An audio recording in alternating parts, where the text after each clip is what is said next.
Union Defence Minister Rajnath Singh announced the Agneepath Scheme on Tuesday, June 14. According to the announcement of the Narendra Modi government, aspirants will be appointed on contract basis for a period of 4 years in the 3 divisions of the country's armed forces, i.e. Land, Navy and Air Force. Young people in the age group of 17 to 21 years can join. However, the age limit was later increased to 23 years. The soldier will be identified as Agnivir. Agnīpath Yojanā. Many young people have protested against the central government's scheme. Opposition parties came out in their support. But the Agnivir has been given the assurance of employment by the centre as well as various state governments and corporates after retirement under the scheme. The central government had said that Agnivirs will get 30,000 rupees to 45,000 per month as salary. At the end of the 4-year contract, 25% of Agnivir will be inducted into the army. The rest will get Rs 11-12 lakh in one lap at the time of retirement. Those joining the scheme will not get the benefit of pension. Many young people have protested against the central government's scheme. Opposition parties came out in their support.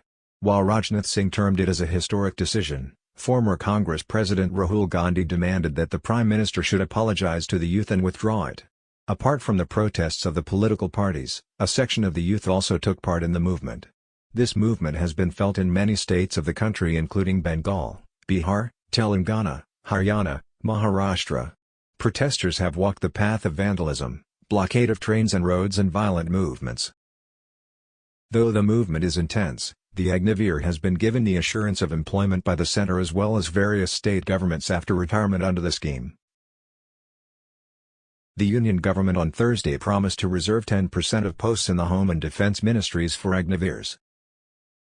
After a meeting with Army Chief General Manoj Pandey, Navy Chief Admiral R. Hari Kumar and Air Force Chief Air Chief Marshal V.R. Chaudhary on Saturday, Rajnath said 10% of the jobs in the Indian Coast Guard will be reserved for Agnivirs.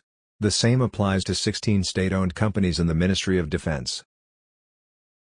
Union Home Minister Amit Shah announced that 10% seats of Agnivirs will be reserved in the Central Armed Police Forces, TSOFs, and Assam Rifles.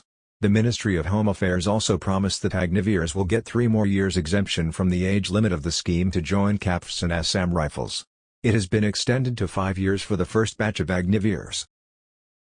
The Ministry of Ports, Shipping and Waterways announced that the inclusion of Agnivirs in 6 service branches, including Merchant Navy, will be seen to ensure smooth accession. The Ministry of Civil Aviation has promised that efforts will be initiated to rope in technically capable Agnivirs to various uses. The National Institute of Open Schooling has announced that it will provide special courses for the Agnivirs associated with the project to get Class 10th and 12th pass certificates. This certificate can be used for entering higher education across the country. Union Minister Hardeep Singh Puri said that the idea is to rope in retired Agnivirs in all the state-owned enterprises under the Housing and Petroleum Ministries. The Union Ministry of Education has decided to introduce a 3-year special technical educational course at the undergraduate level for Agnivirs. Apart from various central government ministries, BJP-ruled state governments have also made various promises. Uttar Pradesh Chief Minister Yogi Adityanath has said that Agnivirs will get priority in related work including police in the state. Haryana Chief Minister Manohar Lal Khattar announced that Agnivirs will be given priority in jobs. The Madhya Pradesh government has announced that after serving in the army, the state police will consider recruiting the Agnivirs first. Assam Chief Minister Himanta Biswa Sarma announced that those who will spend 4 years in the scheme will get priority in the recruitment process of the state police. Apart from the BJP-ruled government, several industrialists have extended their support to the scheme. Anand Mahindra's announcement on Monday, the deserving and trained youth, Agnivirs, are welcome to the Mahindra Group.